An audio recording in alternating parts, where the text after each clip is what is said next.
ក្នុងបទភគវតានេះក៏បីជ្រាបអធិប្បាយដូច្នេះបទថាភគវាជាពាក្យហៅបុគ្គលដែលជាទីគោរពសេចក្តីពិតមនុស្សទាំងឡាយក្នុងលោកក្រុមឯងហៅបុគ្គលជាទីគោរពថាភគវាព្រះតថាគតឈ្មោះថាជាទីគោរពនៃសត្វទាំងឡាយព្រោះទ្រង់វិសេសដោយគុណសពយ៉ាងព្រោះហេតុនោះក៏បីជ្រាបថាភគវាសូម្បីបុរាណអាចារ្យទាំងឡាយក៏បានពោលថាពាក្យថាភគវាជាពាក្យប្រសើរបំផុតពាក្យថាភគវាជាពាក្យឧត្តមព្រះតថាគតនោះទ្រង់ដល់នៅភាពជាបុគ្គលគួរគោរពក្រៃលែង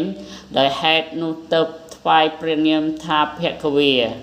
ពិតហើយវិចារដែលប្រពដល់បុគ្គលដល់ប្រសើរបំផុតពោលថាប្រសើរបំផុតព្រោះប្រព្រឹត្តទៅជាបុគ្គលជាមួយគុណដ៏ប្រសើរម្យ៉ាងទៀតដែលឈ្មោះថាវចនៈព្រោះអដ្ឋថាដែលបុគ្គលពោលបានដល់អដ្ឋ